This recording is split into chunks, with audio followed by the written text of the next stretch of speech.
Assalamualaikum warahmatullahi wabarakatuh. Apa kabar anak-anak? Mari kita mulai pembelajaran PABP dengan membaca doa terlebih dahulu. Berdoa dimulai. Selesai, mari mengingat kembali. Masih ingatkah kalian nama surat ke-109 dalam Al-Quran? Apa itu surat Makkiyah? Surat apakah yang letaknya dalam Al-Quran antara surat Al-Kautsar dan An-Nasr? Ya, itu surat Al-Kafirun ayat 1-6. Nah, tujuan pembelajaran kita kali ini yang pertama yaitu mampu membaca dan menghafal surat Al-Kafirun beserta artinya. Yang kedua, memahami isi pokok kandungan surat Al-Kafirun. Yang ketiga, menulis surat Al-Kafirun dengan baik dan benar.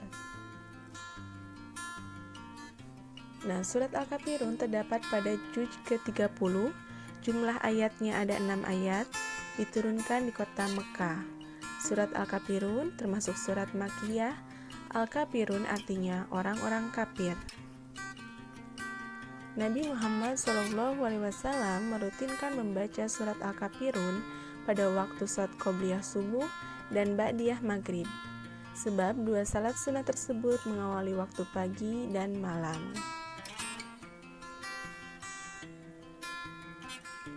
Nah, sekarang ikuti bacaan surat Al-Kafirun berikut beserta artinya, lalu hafalkan ya. Bismillahirrahmanirrahim. Dengan menyebut nama Allah yang Maha Pemurah lagi Maha Penyayang. Qul ya ayyuhal kafirun. Katakanlah, hai orang-orang kafir. La a'budu ma ta'budun. Aku tidak akan menyembah apa yang kamu sembah. Wala antum abiduna ma a'bud. Dan kamu bukan penyembah Tuhan yang aku sembah. Wala ana abidum ma abattum. Dan aku tidak pernah menjadi penyembah apa yang kamu sembah. Wala antum abiduna ma a'bud. Dan kamu tidak pernah pula menjadi penyembah Tuhan yang aku sembah. Lakum dinukum waliyadin. Untukmulah agamamu dan untukkulah agamaku. Isi kandungan surat Al-Kafirun. Yang pertama, Nabi Muhammad SAW menyampaikan bahwa Tuhan yang disembahnya dan umatnya, yaitu kita, bukanlah apa yang disembah oleh orang-orang kafir. Kewajiban kita kepada Allah yaitu kita harus beribadah kepada Allah dan tidak boleh beribadah kepada selainnya. Tidak boleh beribadah kepada selain Allah. Kemudian yang ketiga, perbedaan adalah suatu keniscayaan ya. Banyak sekali perbedaan dalam kehidupan kita sehari-hari. Kita dianjurkan untuk bertoleransi, tapi bukan dalam hal keyakinan. Bertoleransilah hanya pada yang berhubungan dengan sosial saja, dalam wujud menghormati dan menghargai. Toleransi itu apa sih, Bu? Kok kita disuruh bertoleransi? Nah, toleransi artinya tidak boleh memaksakan kehendak, apalagi masalah keyakinan. Nah, lihat gambar yang pertama. Jika dilihat dari pakaian yang mereka kenakan, terlihat bahwa kedua orang tersebut memiliki keyakinan yang berbeda. Nah, di situ ada seorang wanita yang menggunakan kerudung dan seorang pria yang mengenakan jubah seperti itu. Dilihatnya itu berarti beragama Nasrani. Nah, beliau seorang paus dan di situ gambarnya sedang bersalaman. Dalam keyakinan kita antara laki-laki dan perempuan yang berlawanan jenis ya, nah itu tidak boleh bersalaman karena bukan mahram. Nah, kemudian kalau misalkan kita bersalaman sambil mengucapkan selamat hari raya, apakah itu boleh? Tuh, saya memiliki teman saya itu sudah dekat, kami sering bersama-sama dan kita kita bekerja bersama gitu ya, dan dia orangnya baik, nah bolehkah kita mengucapkan selamat hari raya kepadanya? Maka sesuai dengan keyakinan Islam, maka itu tidak boleh.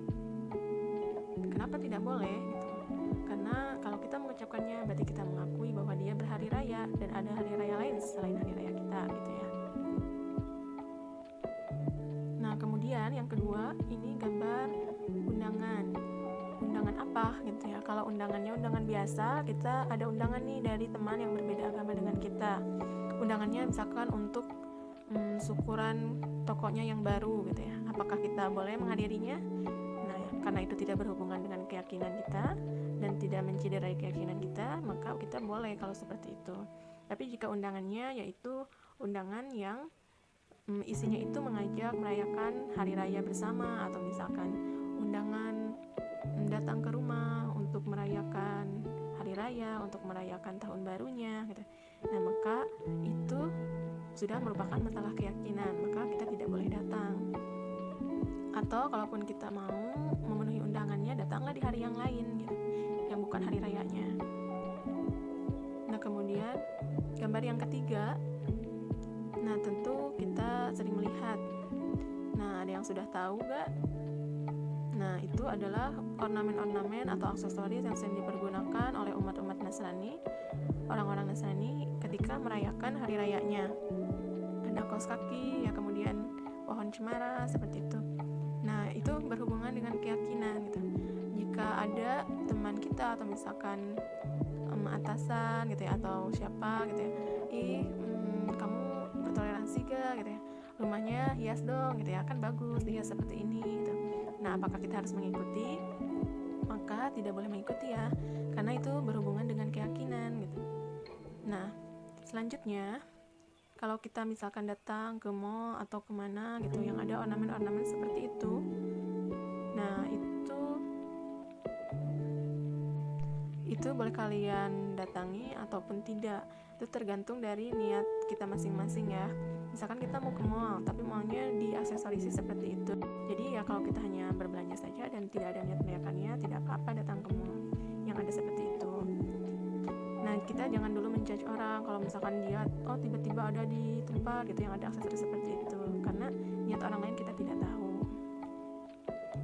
Nah kemudian ada gambar yang selanjutnya, yaitu gambar orang yang sedang meniup lilin sambil berdoa. Biasanya ini dilakukan ketika perayaan ulang tahun dan dirayakan dengan banyak orang gitu ya. Apakah boleh kita melakukan kebiasaan seperti itu? Nah jawabannya, karena ini berhubungan dengan keyakinan, berharap sambil meniup lilin itu besi gitu ya, umat Majusi ya, yang berkeyakinan berbeda dengan kita. Nah kita jangan mengikuti, karena kan bukan keyakinan kita.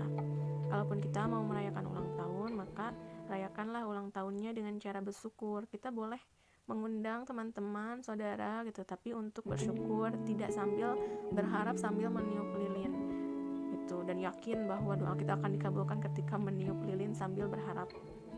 Nah itu yang tidak bolehnya. Nah kemudian menggunakan topi yang berbentuk kerucut seperti itu juga kepercayaan umat lain. Nah itu topi Santa walaupun tidak berwarna merah, jadi sebaiknya jangan digunakan seperti itu ya. Nah gambar selanjutnya, Happy New Year ya, selamat tahun baru. Tahun baru penuh dengan kebahagiaan, kemudian menyalakan petasan atau dengan menyalakan kembang api yang banyak gitu, sambil meniup trompet. Itu kebiasaan siapa meniup trompet? Nah itu kebiasaan umat agama lain ya. Nah kalau kita mau merayakan tahun baru, rayakanlah tahun baru Islam. Itu merupakan bentuk-bentuk toleransi yang biasanya suka dipertanyakan oleh orang gitu ya. Kamu bertoleransi gak? Ayo kalau bertoleransi ikutan dong gitu. Nah kita dari sekarang harus mulai menyadari toleransi yang boleh seperti apa, bukan toleransi yang berhubungan dengan masalah keyakinan. Begitu ya. Selanjutnya, toleransi yang pada tempatnya itu yang seperti apa, toleransi yang benar itu seperti apa gitu. Nah, di sini contohnya ada gambar yang pertama, dua orang wanita yang mengenakan baju yang dilihat dari bajunya itu berkeyakinan berbeda. Nah, mereka itu bukan mau jalan-jalan, tapi wanita yang berkerudung merupakan seorang pelawan sedang membantu wanita yang di sebelahnya yang merupakan biarawati. Mereka berbeda agama, tapi saling menolong itu ya tidak apa-apa, tidak usah membedakan agama. Jadi bertoleransi dalam hal seperti ini, nah itu boleh. Gambar yang selanjutnya juga ada dua orang yang kalau dilihat dari bajunya berkeyakinan yang berbeda. Yang pertama seorang wanita yang berkerudung dan yang prianya itu beragama Buddha. Nah, mereka di sini terlihat sedang memberikan bantuan. Yang wanitanya memberikan bantuan kepada yang pria. Nah, apakah boleh? Nah, boleh ya. Seperti yang tadi sudah dijelaskan, kalau berhubungan dengan menolong tapi tidak berhubungan dengan keyakinan, maka itu boleh.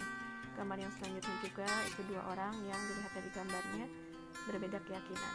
Maka lakukanlah kebaikan-kebaikan walaupun kita berbeda agama dengan orang tersebut, karena kebaikan-kebaikan akan membawa kedamaian, keharmonisan, dan Islam itu indah gitu ya. Jadi kita harus memperlihatkan sikap-sikap yang memang itulah nilai-nilai Islam gitu. Tapi kalau sudah berhubungan dengan keyakinan beragama, nah maka tidak ada kata toleransi. Untuk selanjutnya, ayah berarti menuliskan ayat-ayat yang ada dalam surah Al-Kafirun. Nah, itu bisa kalian lakukan di buku paket halaman 5 bagi yang sudah memiliki bukunya. Yang belum, nah ini dia ayat-ayat surat Al-Kafirun. Nah, salinlah dengan sangat baik, dengan bagus. Nah, sesuai dengan yang seharusnya ya. Nah, panjang pendeknya seperti itu. Silahkan tuliskan dengan sebagus mungkin. Nah, sudah menuliskannya, kita simpulkan dari pembelajaran yang sudah kita lakukan. Yang pertama, surat Al-Kafirun mengajarkan tentang kewajiban kita kepada Allah, bahwa kita harus beribadah kepada Allah dan tidak boleh beribadah kepada selainnya. Tidak boleh beribadah kepada selain Allah. Yang kedua, mengajarkan tentang cara bersikap menghadapi perbedaan keyakinan beragama. Nah, marilah kita melakukan refleksi. Karena kita sudah belajar, maka kita seharusnya tahu. Nah, apa yang telah kalian pelajari hari ini? Sudah paham bentuk toleransi seperti apa yang diperbolehkan dalam Islam? Nah, jika kalian sudah mengetahuinya, berarti pembelajaran kali ini sudah sesuai dengan tujuan pembelajaran. Sampai berjumpa kembali di pertemuan pembelajaran PAI selanjutnya.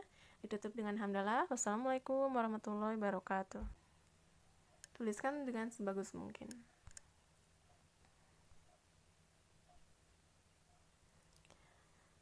Nah, sudah menuliskannya. Kita simpulkan dari pembelajaran yang sudah kita lakukan. Yang pertama,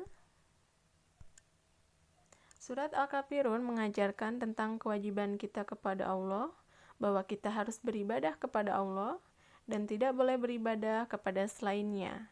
Tidak boleh beribadah kepada selain Allah. Yang kedua, mengajarkan tentang cara bersikap menghadapi perbedaan keyakinan beragama.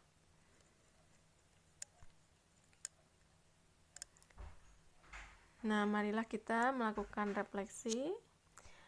Karena kita sudah belajar, maka kita seharusnya tahu. Nah, apa yang telah kalian pelajari hari ini?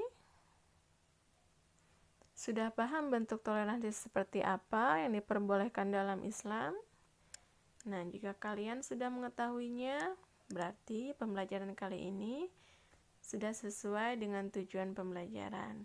Sampai berjumpa kembali di pertemuan pembelajaran PAI selanjutnya. Ditutup dengan hamdalah. Wassalamualaikum warahmatullahi wabarakatuh.